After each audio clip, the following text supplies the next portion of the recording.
Alors on entend beaucoup parler de cette nouvelle Algérie, vous savez, une Algérie en pleine métamorphose. Oui, qui chercherait à briser ces dépendances historiques? C'est ça. Mais en lisant les sources, une question me vient, c'est assiste-t-on à une véritable révolution stratégique, quelque chose de pensé sur le long terme? Ou est-ce que le pays surfe simplement sur une vague internationale? Exactement. Une vague qui lui est, disons, très favorable en ce moment. Aujourd'hui, on va vraiment essayer de décortiquer cette nouvelle doctrine économique. C'est la question centrale. Et pour y répondre, il faut regarder au-delà des annonces. Il faut regarder l'architecture de la machine. Comment les pièces s'emboîtent? C'est ça. Notre analyse, elle va se concentrer sur 3 points. 3 faiblesses historiques que l'Algérie attaque de front. Sa base industrielle, sa sécurité énergétique et sa sécurité alimentaire. Les 3 piliers. C'est vraiment là-dessus que tout le reste se construit. D'accord. Alors plongeons tout de suite dans le premier pilier, l'industrie. Le signal le plus tangible, c'est la quasi-disparition de la facture d'importation d'acier et de ciment. C'est un virage à 180 degrés. Il faut se rappeler d'où on vient. Avant 2020. Exactement. Avant 2020, les sources sont unanimes. L'Algérie importait chaque année entre 6 et 7 millions de tonnes de produits sidérurgiques. Une hémorragie de devises, comme le disait un article. Le mot est juste. On parle de 4 à 5 milliards de dollars par an. C'est une somme qui paralyse n'importe quel plan de développement, quoi. Et aujourd'hui, c'est tout l'inverse. On voit des noms de projets qui reviennent tout le temps.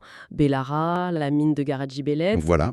L'objectif chiffré, c'est de couvrir 70% des besoins nationaux d'ici 2027. Ce qui représente une économie de presque 3 milliards de dollars. C'est énorme. Et pour le ciment, c'est peut-être encore plus spectaculaire.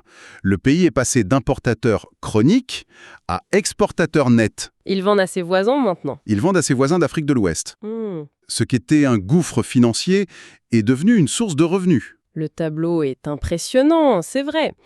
Mais si on gratte un peu, est-ce qu'on ne fait pas que déplacer le problème? On construit des usines, oui, mais avec quelle technologie? Avec quel partenaire? Exactement. Les sources parlent de savoir-faire qatari, allemand, chinois. J'ai l'impression qu'on remplace une dépendance aux produits finis par une dépendance à la technologie. Est-ce que c'est un vrai gain de souveraineté, ça? Vous mettez le doigt sur la nuance capitale. Et c'est là qu'est la vraie rupture stratégique. L'objectif, ce n'est pas l'autarcie. Ce serait un suicide économique aujourd'hui.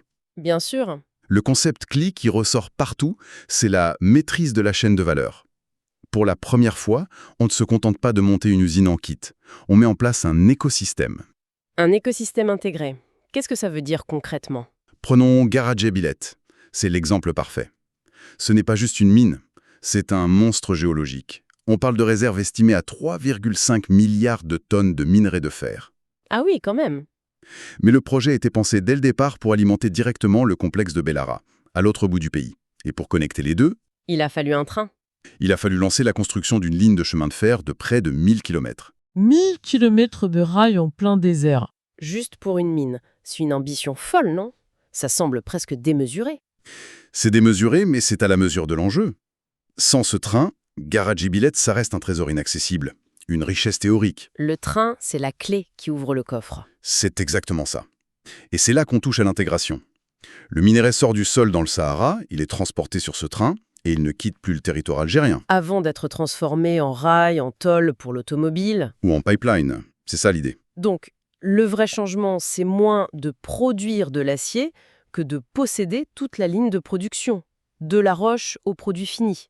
La souveraineté, c'est le contrôle de A à Z. C'est précisément ça. De l'extraction à la transformation. Alors oui, la technologie est importée au début, mais cette intégration, elle force un transfert de compétences. Et surtout, Surtout, elle sanctuarise l'approvisionnement. Il n'y a plus un acteur étranger qui peut, sur un coup de tête, décider de fermer le robinet. Le robinet de l'acier, maintenant, il est contrôlé nationalement. d'accord, le hardware industriel est en place, mais pour faire tourner tout ça, il faut une énergie colossale. Et là, on touche au cœur du réacteur algérien, le gaz. Le gaz, oui. Et beaucoup d'analystes, surtout en Europe, disent que toute cette embellie n'est qu'un mirage.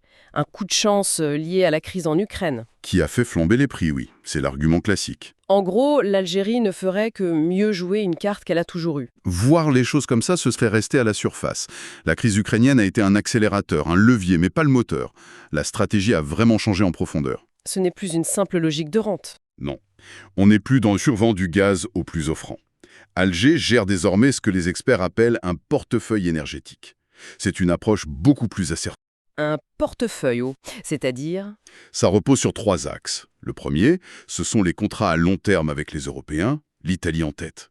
Ils ont tous été renégociés. En position de force. En position de force, oui. L'Algérie a joué son statut de fournisseur fiable face à une Europe en panique. C'est une sorte de judo géopolitique, quoi. D'accord. Et le deuxième axe? Le deuxième axe, c'est peut-être le plus important.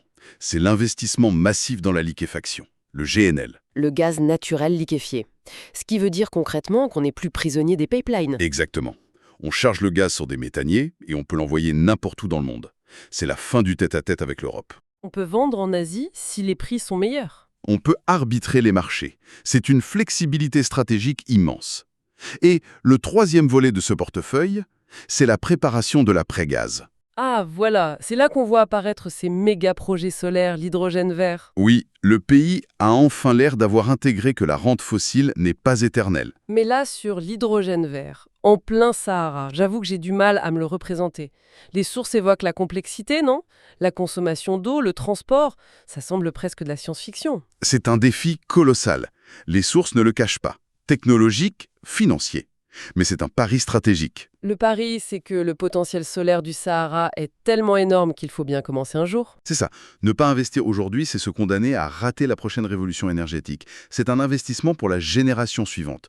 L'énergie n'est plus vue comme une rente, mais comme une arme géopolitique. Je comprends l'arbitrage, mais cette question de l'eau, pour l'hydrogène ou même pour refroidir les centrales solaires, c'est le point qui me semble le plus fragile.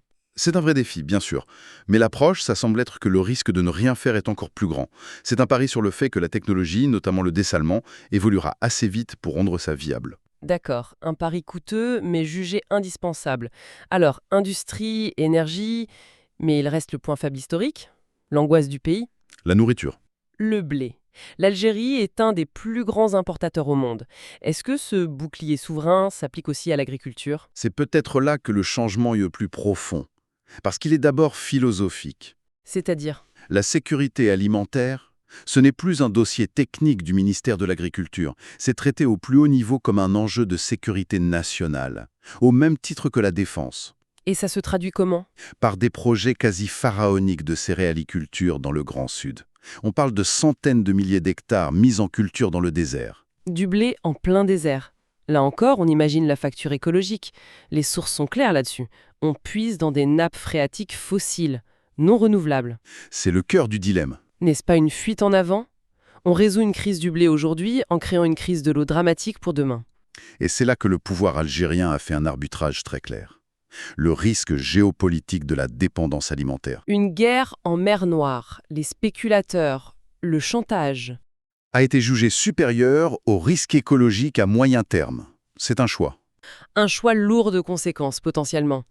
Est-ce que c'est une solution durable pour 10 ans, 50 ans? La question est posée. La réponse semble être double. D'abord, l'objectif n'est pas une autosuffisance totale, ce serait irréaliste. D'accord. Le but, plus pragmatique, c'est de réduire la facture d'importation de blé de 30 à 40% d'ici 2027, ce qui est déjà une réduction drastique de la vulnérabilité. On réduit le risque. Voilà. Et la deuxième ligne de défense, c'est le stockage. Un programme massif de construction de silos est en cours. Pour avoir des réserves? Exactement, pour avoir un stock stratégique national qui permet de tenir plusieurs mois. Ne plus vivre au rythme des bateaux, quoi. C'est un bouclier à 2 couches. D'accord. Alors, si on met tout ça bout à bout, l'industrie, l'énergie, l'alimentaire, quel est le gain final sur l'échiquier international? Est-ce que l'Algérie est vraiment plus libre ou est-ce qu'elle a, comme je le disais au début, juste troqué une dépendance à l'Europe contre de nouvelles influences? C'est précisément là que se situe le gain. Le mot-clé, ce n'est pas l'indépendance qui est un mythe aujourd'hui. C'est la diversification. C'est la diversification. En multipliant les partenaires, Alger s'assure de n'être l'interlocuteur exclusif de personne. C'est une géométrie variable assumée. La Chine pour les infrastructures? La Russie pour le militaire et l'agriculture, l'Europe reste le client vital pour le gaz et l'Afrique devient un marché prioritaire. Le but, ce n'est pas d'être l'ami de tout le monde. C'est de s'assurer que personne ne peut être un ennemi qui vous tient à la gorge. Avoir tellement de partenaires que personne n'a un levier de pression absolu. Vous avez parfaitement résumé. Il y a une phrase dans une des analyses qui m'a marqué « L'économie est en train de devenir un bouclier souverain et non plus un point de chantage. C'est une formule très forte. Elle est juste. Quand vos besoins vitaux sont sécurisés, votre parole sur la scène internationale, elle pèse tout de suite plus lourd. Vous pouvez vous permettre de dire non. C'est un récit de puissance retrouvée qui semble presque trop parfait. Où sont les grains de sable? On a parlé du hardware, les usines, les mines. Est-ce que le software, le système humain peut suivre? C'est la question à plusieurs milliards de dollars. C'est l'enjeu principal des années à venir. La correction de trajectoire est radicale, mais le but est loin d'être atteint. Les freins internes. Les freins internes sont immenses. La lenteur administrative, la bureaucratie. C'est cité dans toutes les sources. Le besoin en capital humain qualifié est criant Les ingénieurs, les managers. pour faire tourner ces nouvelles usines de façon productive. Et puis, il y a la productivité générale de l'économie qui reste un point faible. C'est un peu la métaphore de la Formule 1. On a construit une voiture de course ultra moderne, mais on n'est pas encore sûr d'avoir les pilotes pour la faire gagner. C'est une excellente métaphore. Le moteur est là, mais toute l'équipe de stand doit se mettre au niveau. Mais il y a une différence fondamentale par rapport au passé. Et elle est cruciale. Pour la première fois depuis des décennies, les fondations macroéconomiques semblent correctement posées. Le pays est sorti de cette zone de fragilité structurelle où tout pouvait basculer. Le navire est moins exposé à la première tempête venue. Donc, on assiste moins à un aboutissement qu'au début d'un nouveau chapitre. La période 2020-2027, c'était la construction des fondations. La mise en place du bouclier, Et la décennie qui vient, 2027-2035, sera celle du vrai test. Le moment de voir si on passe de la sécurisation à la récolte des fruits. absolument. Et le test sera autant interne qu'externe. Il s'agira de voir si la machine administrative peut se réformer assez vite. Et ça nous amène à une dernière réflexion, peut-être? Oui, la plus grande menace pour ce projet, elle n'est peut-être plus à l'extérieur, elle est à l'intérieur. C'est la capacité du système à s'adapter, à évoluer au même rythme que son économie. Après avoir bâti le bouclier. Texte de l'affirmation. La question n'est peut-être plus de savoir si l'Algérie peut changer. Les sources montrent qu'elle le fait. La question c'est, est-elle prête à gérer les conséquences de son propre succès ?